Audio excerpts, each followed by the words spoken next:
तो बच्चों सबसे पहले ये रिवीजन टेस्ट 1 का डिस्कशन कर लेता हूँ। Structure of atom, atomic structure का था। तो एक एक करके पहले देखते हैं। तो देखो,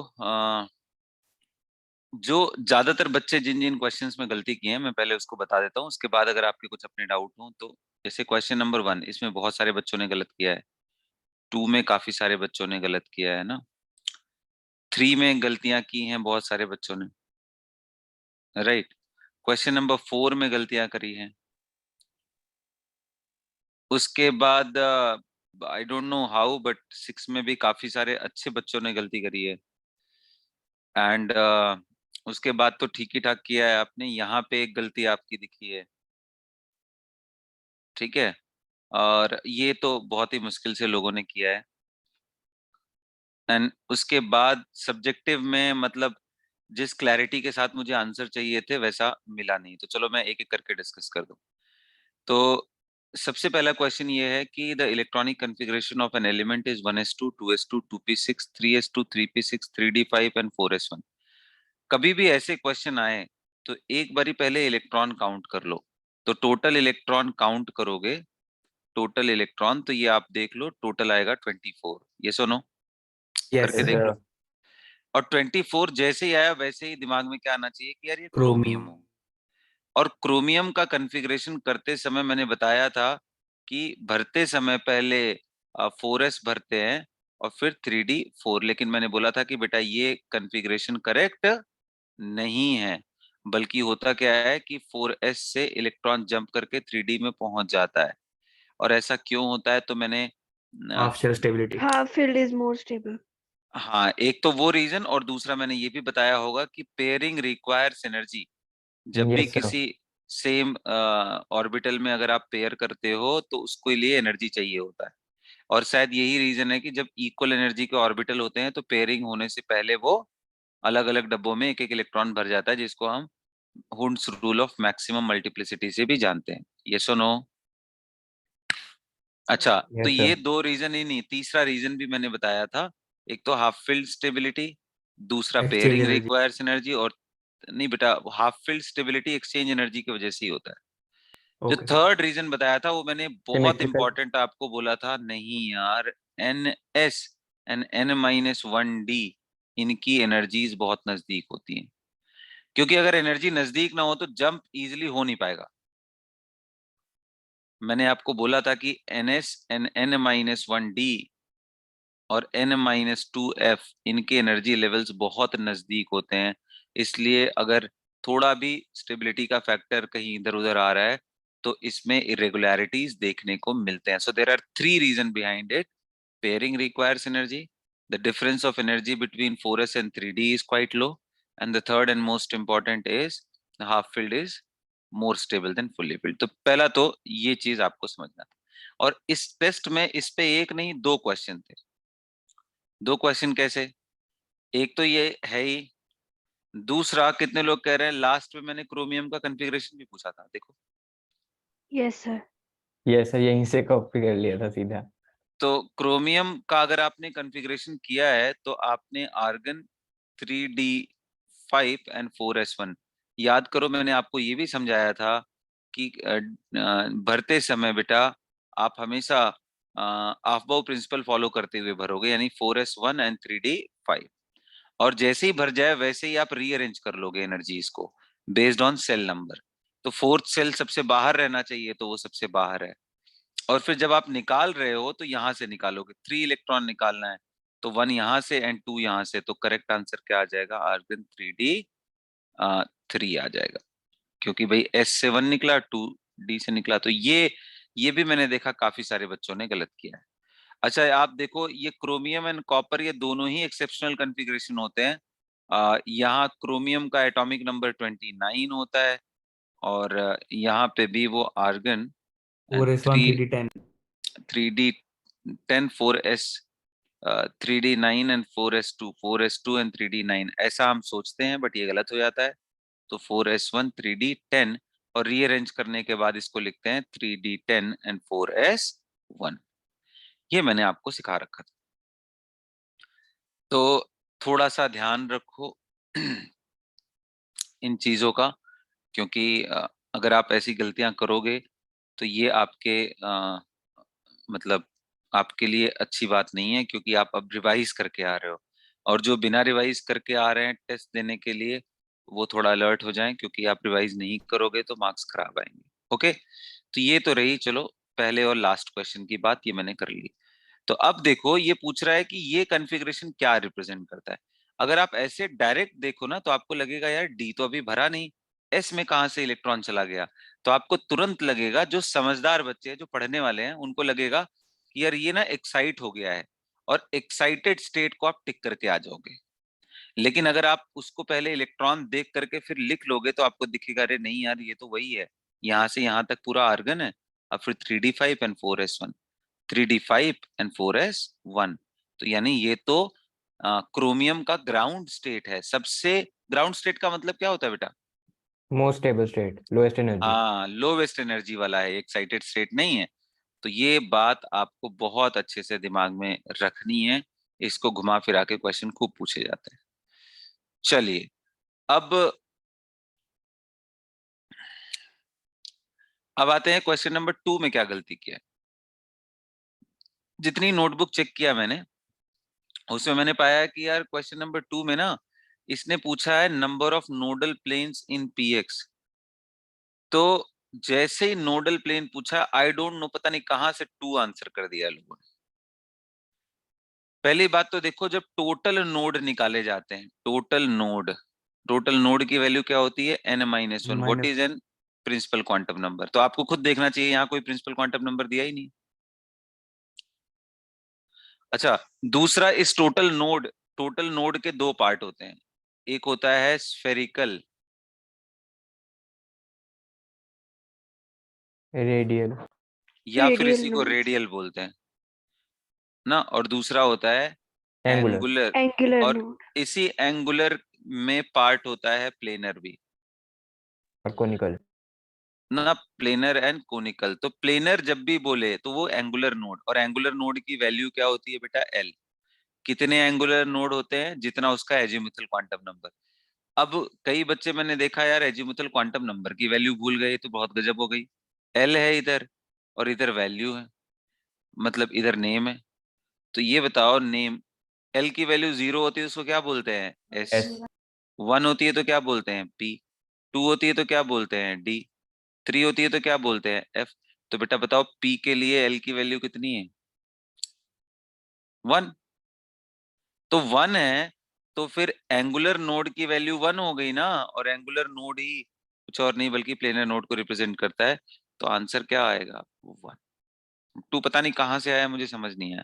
और अगर जिन्हें नोड की समझ है वो तो कभी गलती नहीं करते, वो कभी गलती नहीं करते, बोलते सर पीएक्स का डायग्राम आपने बताया था कि अलोंग एक्स एक्सिस होगा, और पीएक्स अगर अलोंग एक्स एक्सिस है तो क्लियरली दिख रहा है कि इसका जो नोड है जिसको मैं ब्लू कलर से ड्रॉ करने जा रहा हूँ, वो क्लियरली सबको दिख रहा होगा कि ये तो, ये अगर जेड एक्स है प्लेन। तो ये वाई जेड प्लेन वाला है।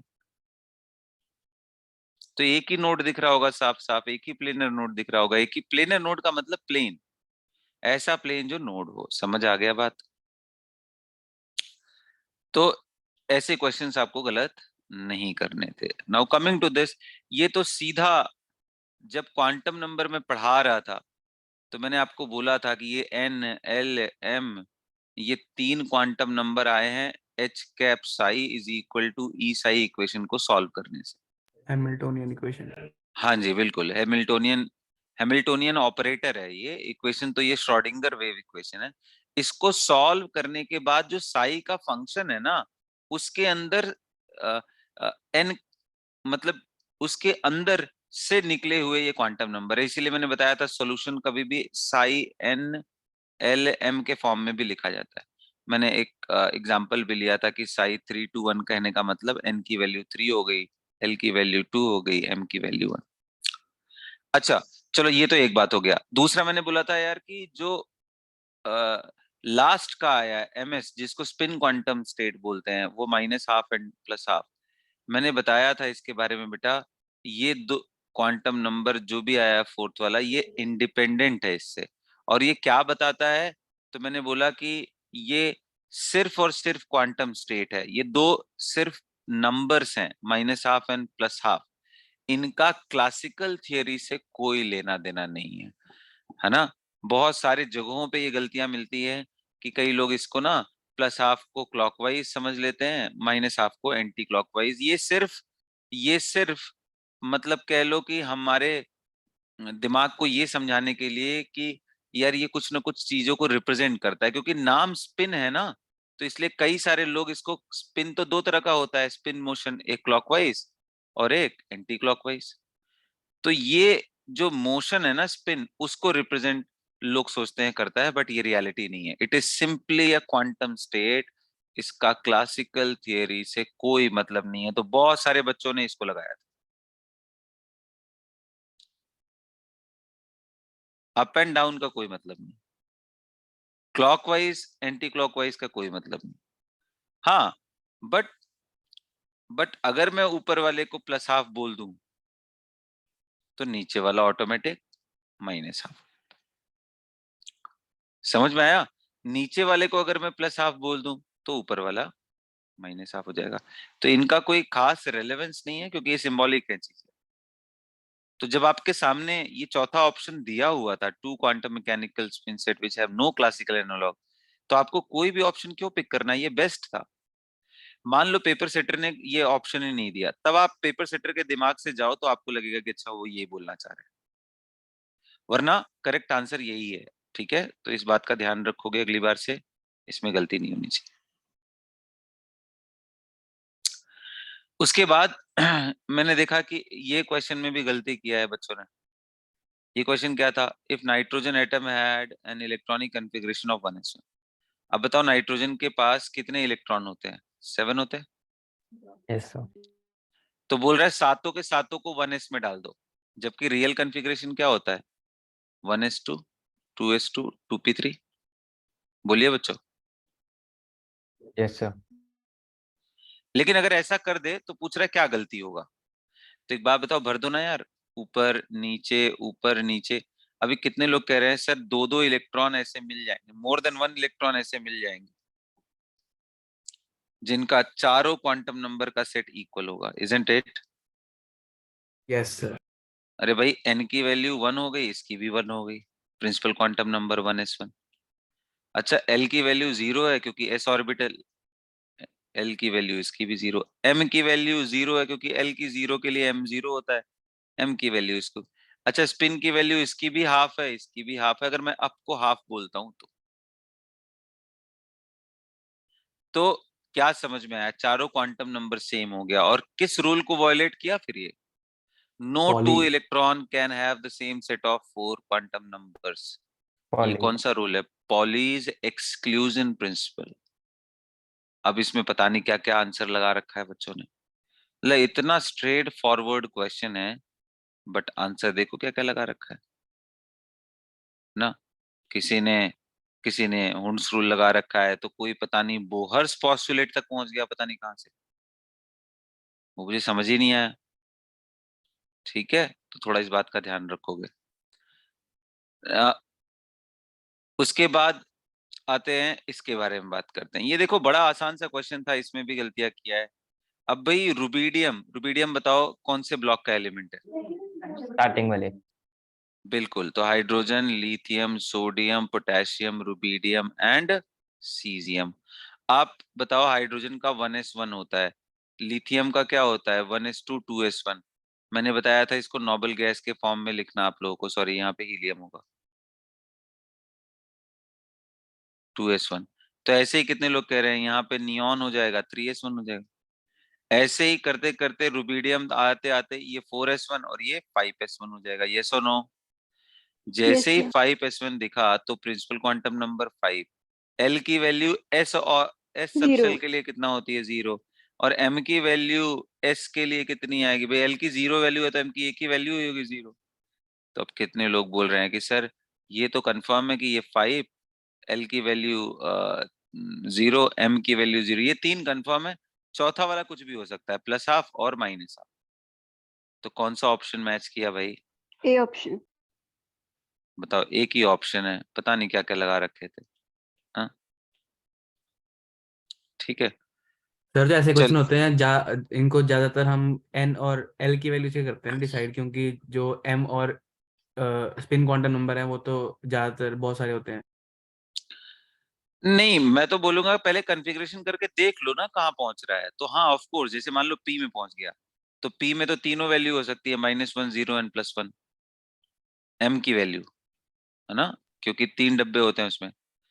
एल की वैल्यू तो 1 ही है, तो बात सही है, इन तीनों में से कोई एक वैल्यू लेगा। बट ऐसा नहीं होगा कि एन का वैल्यू कुछ दे दिया, एल का वैल्यू 1 दे दिया और एम का वैल्यू दे दिया -2। क्या ये पॉसिबल है? बिल्कुल नहीं, क्योंकि पी के अंदर अगर कोई इलेक्ट्रॉन है तो उसके तीन ही पॉसिबल वैल्यूज है ना, -1 0 and +1 for magnetic quantum number I am talking about. Yes और no? Yes yes sir. Sir. तो देख लेना, अगर एन एल दोनों कई सारे ऑप्शन में सेम दे रखे हो तो चेक कर लो कि रेंज कहां तक जा सकता है, उस रेंज के अंदर ही आंसर आना चाहिए। Okay sir. अच्छा, उसके बाद भाई बाकी सब चीजें तो सही करी हैं।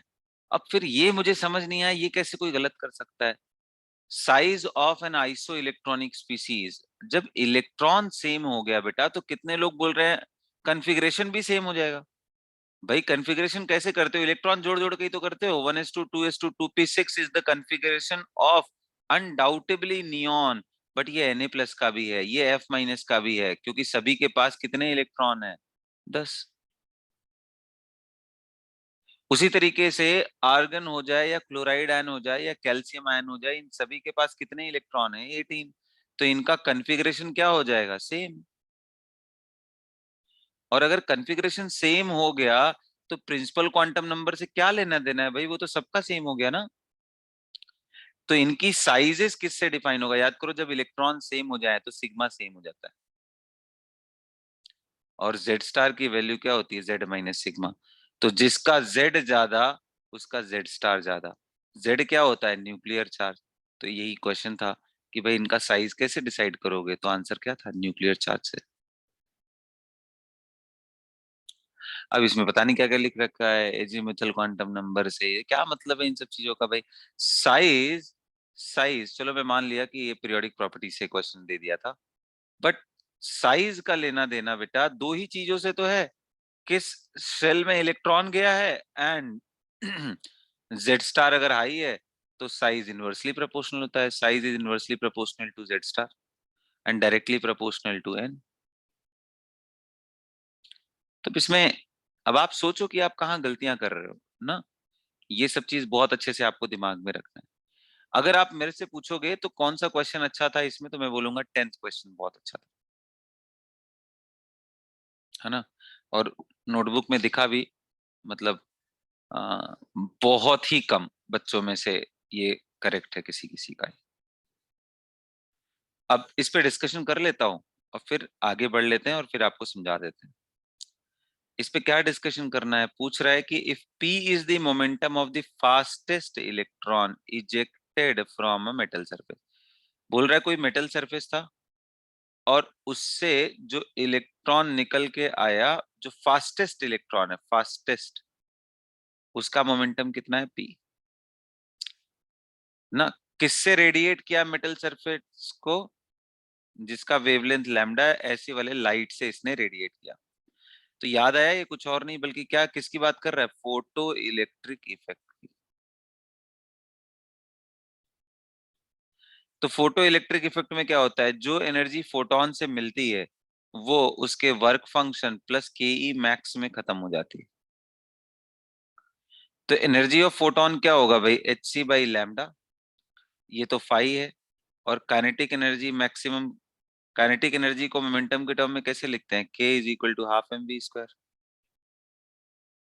अब आप इसको मल्टीप्लाई ऊपर m कर दो नीचे m कर दो, तो m स्क्वायर वी स्क्वायर यानी p स्क्वायर हो जाएगा।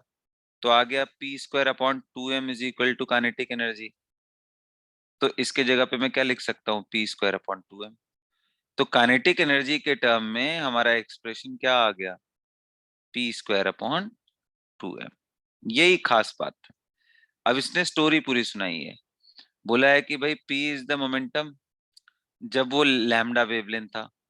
अब बोल रहा है 1.5 p हो गया, तो बताओ वेवलेंथ ऑफ द लाइट कितना रहा होगा? तो बड़ा आसान है यार, करना क्या है आपको, अगले वाले क्वेश्चन में hc बाई लैम्डा 1 जो कि हमें नहीं मालूम है, अच्छा फाई तो वही रहने वाला है, और इसके जगह पे 1.5 p का होल स्क्वायर हो गया divided by 2m, mass of electron तो वही रहने वाला। अब क्या करो भाई, क्या करना है बच्चों, आप ये सेकेंड इक्वेशन मान लो, ये फर्स्ट मान लो, 2 में से 1 को घटा दो। जब आप 2 में से 1 को घटाओगे तो hc by lambda 1 minus hc by lambda is equal to sir 5 में से 5 चला जाएगा। हाँ बेटा बोलो। सर उसमें लिखा है assume kinetic energy of ejected photo electron to be very high, तो हम जो वर्क फंक्शन है उसको तो इग्नोर कर सकते हैं। हाँ ये भी बात सही है, बिल्कुल बात सही है। सीधा डिवाइड करके आंसर आ जाएगा। हाँ ये भी बात सही है, फिर तो खत्म ही हो गया। और वैसे अगर तुम इस तरीके से करते तो क्या फाई इंटरफियर कर रहा है क्या? नहीं सर कैंसिल हो जाएगा। तो कैंसिल हो जाएगा और एच सी वैल्यू भी कैंसिल हो जाएगा, बट हाँ बिल्कुल बिल्कुल बिल्कुल पी के टर्म में आ जाएगा, वो भी बात सही है ना। तो अगर आप ऐसे करते तो आपका कितना आता, 1.5 पी का whole square minus P square upon 2m। अब अगर आप देखो यहां से, तो यहाँ पे H C 1/λ1 minus 1/λ is equal to 1.5 P का square minus P square upon 1.5 का स्क्वायर ना अपॉन 2m। तो अब देखो ये वैल्यू फंस रही है, तो आगे का क्वेश्चन देखो, ये हिंट पढ़ो, इसमें क्या लिखा, हिंट नहीं है बल्कि ये कंडीशन है, assume kinetic energy of ejected electron to be very high in comparison to work function. तो जैसे ही ये बोला ना तो क्वेश्चन और इजी कर दिया। तो के मैक्स के कंपैरिजन में अगर फाई बहुत कम है तो ये गायब कर दो, तो आपके पास एक्सप्रेशन क्या बन गया, फिर तो एक्सप्रेशन और इजी बन गया ना। फिर एक्सप्रेशन क्या बन गया, energy of photon is approximately equal to K max. तो मतलब आप ऐसा बोल सकते हो, energy of photon is approximately equal to p square upon 2m। तो भाई अब पहले वाले केस में ये क्या हो गया, एच सी बाई लैम्डा, और दूसरे वाले केस में ये h c by lambda naught मान लो, और ये 1.5 पी का होल स्क्वायर अपॉन 2m। अब डिवाइड कर दोगे तो सीधा कट करके आ जाएगा आंसर ना। यस ये सर। 1 है, ये 2 है, सीधा डिवाइड कर दोगे तो आ जाएगा, पी से पी गायब हो जाएगा, एम से एम गायब हो जाएगा। तो डिवाइड कर दो 1/2, 1/2 करोगे बेटा तो इधर का एच सी इधर का एच सी गया, ये लैम्डा ऊपर चला जाएगा, lambda naught upon lambda is equal to, ये आ जाएगा पी स्क्वायर से पी स्क्वायर गया, 2m से नीचे 2m गया, ऊपर आ गया 1 अपॉन 1.5, 1.5 बोले तो 3/2, 3/2 का होल स्क्वायर जो कि कितना आ जाएगा 4/9। तो lambda is equal to, lambda naught is equal to इतना टाइम्स ऑफ लैम्डा। कौन सा ऑप्शन मैच कर रहा है, बी ऑप्शन मैच कर रहा है। तो ये सब चीजें आपको थोड़ा ध्यान रखना पड़ेगा, और यही सबसे अच्छा क्वेश्चन इस पेपर का था, जो कि थोड़ा दिमाग लगाने वाला था। ठीक है, चलो अच्छी बात है। फिर how many electrons in an atom में have the following quantum numbers. अब इसमें भी कुछ बच्चों ने गलत किया है। अब आप देखो इसमें क्या पूछ रहा है, क्वेश्चन पढ़ो ध्यान से, n इज इक्वल टू 4 बोल करके पूछा है, n इज इक्वल टू 4 के लिए 4, और ms is equal to -12, ms मतलब स्पिन क्वांटम नंबर, -12 होना चाहिए, और n की वैल्यू 4 होना चाहिए। तो जैसे ही n की वैल्यू 4 आई तो आपके दिमाग में क्या आना चाहिए भाई, फोर्थ सेल के अंदर तो s भी होता है, p भी होता है, d भी होता है, f होता है, चारों होते हैं। और s में एक ही ऑर्बिटल होता है, p में 3 ऑर्बिटल है, d में 5 ऑर्बिटल है, और f में 7 ऑर्बिटल है। 1 3 5 7 इनको ऐड करो तो कितना आ गया 16। वैसे मैंने बताया था n के लिए n स्क्वायर ऑर्बिटल होता है, n शेल नंबर हो तो n स्क्वायर ऑर्बिटल होते हैं। और हर बॉक्स में कितने इलेक्ट्रॉन भर सकते हैं, 2 अप एंड डाउन। लेकिन इसने पूछा है सिर्फ डाउन, मतलब डाउन नहीं बोलना चाहिए, -12 वाला। तो -12 वाला तो जितने डिब्बे उतने में एक तो -12 वाला पक्का होगा ना। तो टोटल नंबर ऑफ डिब्बे कितने आए थे 16, तो 16 -12 वाले पक्का मिल जाएंगे। तो इसका सीधा आंसर था 16। ये इतना इजी क्वेश्चन था। और उसके बाद पूछा था कि n इज इक्वल टू 3 और l इज इक्वल टू 0 पे क्या पॉसिबिलिटी आएगी। तो आपको दिमाग में रखना चाहिए कि भाई थर्ड सेल में हमारे पास क्या होता है, l is equal to 0 1 and 2, but इसने ये बोला इसको भी नहीं चाहिए, इसको भी नहीं चाहिए, ये चाहिए। तो अब ऐसा देखते ही कितने लोगों को समझ में आ गया कि ये कुछ और नहीं बल्कि 3s के बारे में बात कर रहा है, और s सबशेल के अंदर 2 ही इलेक्ट्रॉन हो सकते हैं बस। तो बस भाई मेरा आंसर करेक्ट क्या आ जाएगा, 2। तो ऐसे करके सोचना था। इसका भी मैंने देखा है, किसी ने 1 पार्ट करेक्ट किया है, किसी ने सेकंड किया है। इसमें भी बहुत कम स्टूडेंट है जिन्होंने दोनों करेक्ट किया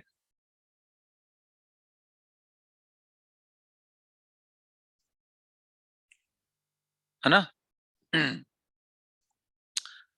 तो सर हाँ जी,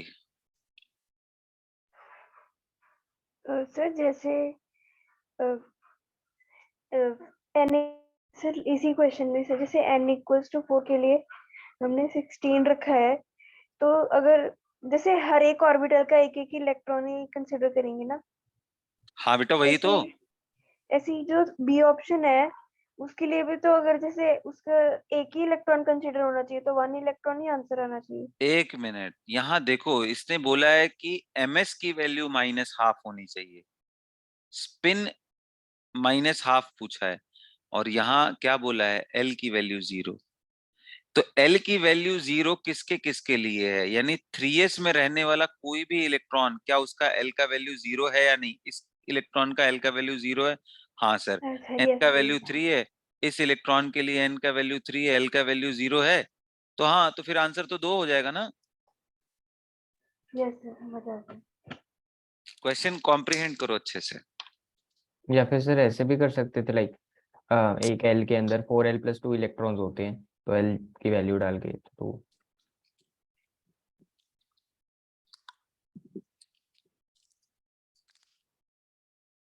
बिल्कुल वैसे भी करेक्ट है तरीका। अब आगे बढ़े, बोलिए। Yes sir. अब अगर आप ध्यान से देखो तो चलो ये क्वेश्चन सब खत्म करने के बाद अब एक ये भी बहुत बढ़िया क्वेश्चन था सब्जेक्टिव में, कि भाई show that the circumference of Bohr orbit for the hydrogen atom is an integral multiple of de Broglie wavelength associated with the electron revolving around the orbit। Circumference बोला है, circumference भाई किसी circle का circumference कितना होता है, 2πr। हाँ जी बिल्कुल, अगर r रेडियस है तो circumference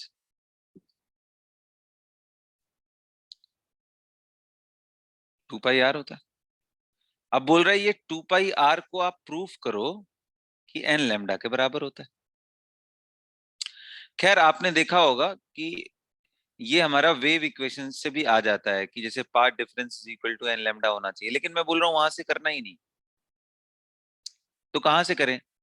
तो आपके पास दो इक्वेशन है, एक है बोहर का postulate number 1, m into v into r is equal to NH/2π, ये इक्वेशन 1 है। और दूसरा है डी ब्रॉगली वेवलेंथ या de Broglie wavelength is equal to H/mv। अब आपको इसी को ध्यान में रख करके रिप्लेस कर देना था, ये इक्वेशन 2 हो गया। तो आप बताओ, h पाई को उधर लेके आओ, mv को नीचे लेके आओ, तो ये आ गया 2πr is equal to H/mv, और H/mv के जगह पे लैम्डा डी उठा के यहाँ डाल दो। तो अगर आपने ऐसे लिखा होता तो एकदम मन खुश हो जाता, 2πr n यहाँ पे है ही, तो आंसर सीधा सीधा क्या आ गया, n लैम्डा, एकदम सीधा सीधा आ गया, कुछ दिमाग नहीं लगाना था। तो आपको दो जगह यूज करने थे, बोहर पॉस्टुलेट और डी ब्रॉय वेवलेंथ का इक्वेशन। अगर आप ये दोनों चीजें कर लो तो इससे बढ़िया और कुछ नहीं है।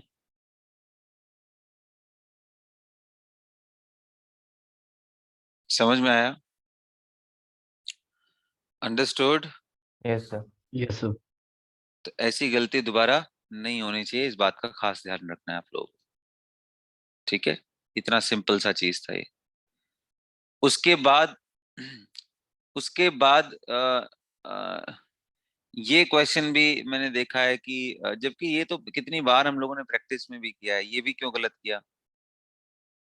पूछ रहा है कि एक ट्रांजिशन है किसमें, हीलियम में, हीलियम आयन,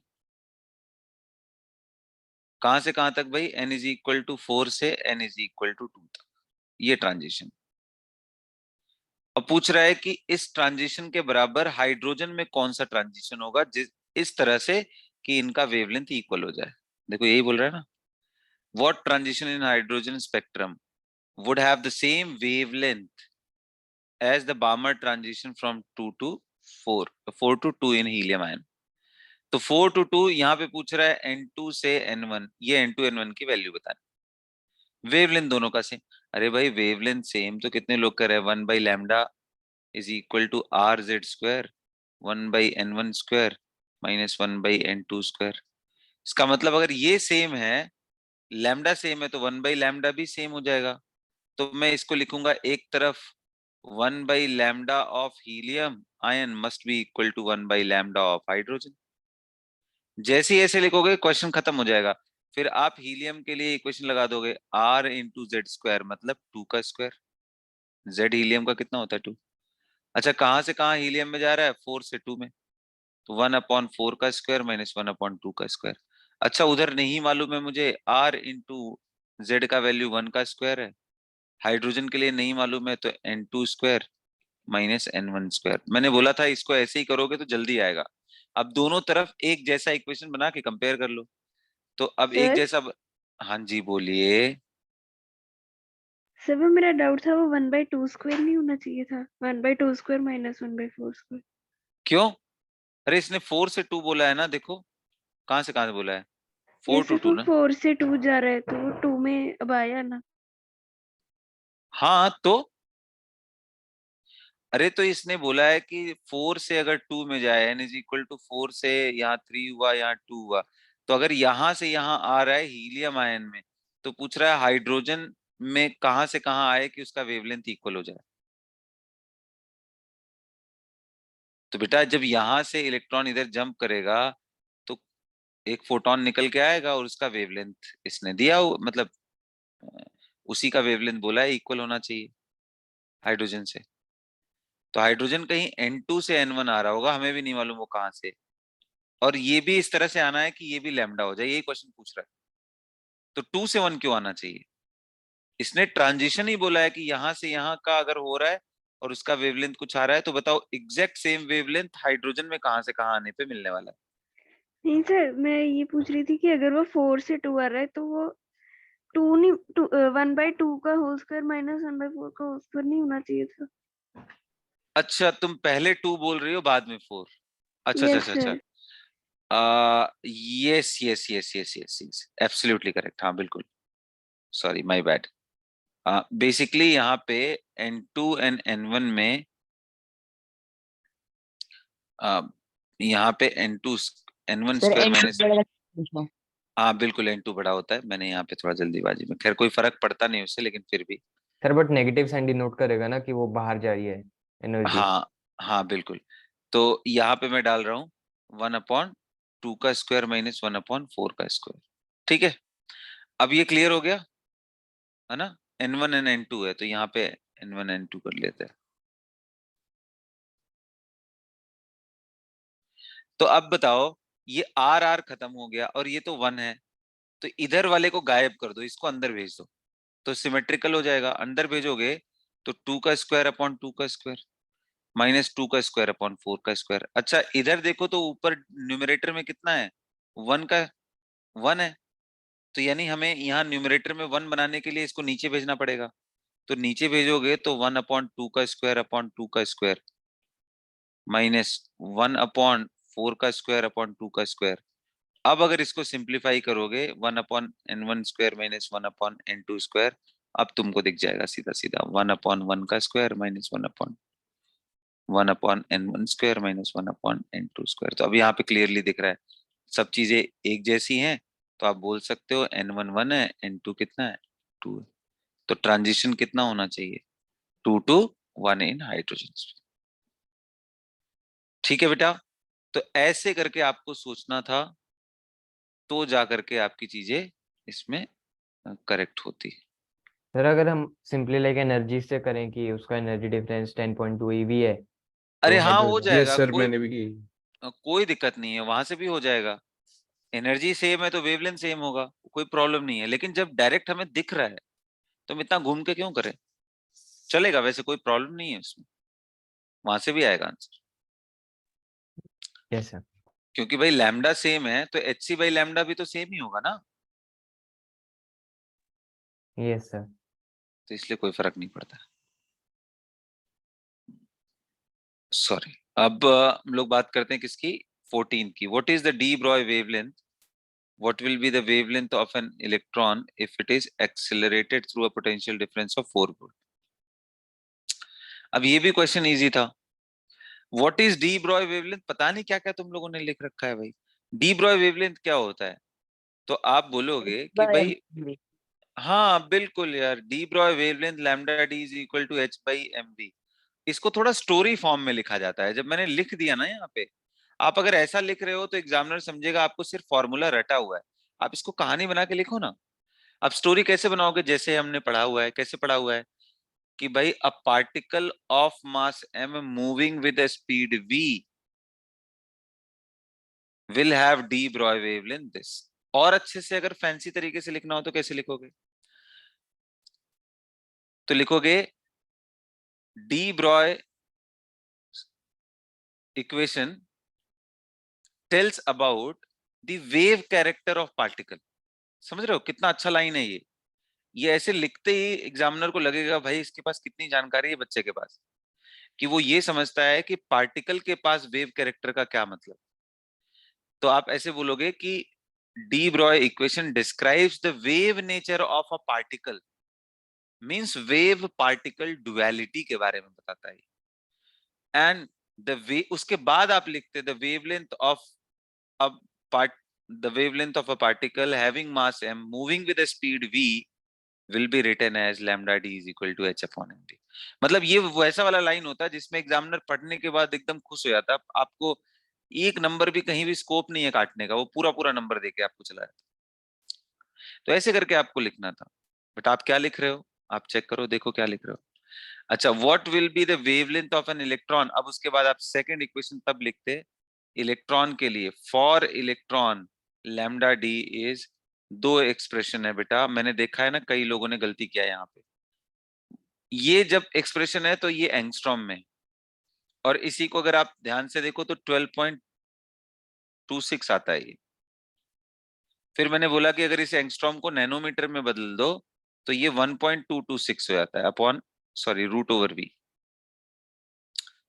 अब मैंने देखा है कई सारे बच्चों ने, कुछ ने ये आंसर किया है, कुछ ने ये आंसर किया है, लेकिन दोनों ने स्मार्टली यूनिट लिखा ही। अब आप यूनिट नहीं लिखा है तो मैंने नंबर काट लिया है। आपको यूनिट लिखना है, इसका मतलब आप कंफ्यूज हो कहाँ पे क्या लगाएंगे, है ना। तो इस चीज का थोड़ा ध्यान रखोगे। और एक बच्चे ने तो मैंने देखा ये सब कुछ लिखने के बाद रूट भूल गया, नीचे 4 से ही डिवाइड कर दिया। तो भाई 4 वोल्ट है तो आप उसको सीधा सीधा रख करके डिवाइड करते ना। तो ये चीज था बच्चों, तो इस चीज का ध्यान रखोगे आप। एंड लास्ट वाला तो मैंने बता ही दिया। तो इसी के साथ हमारा ये revision test structure of atom conclude होता है।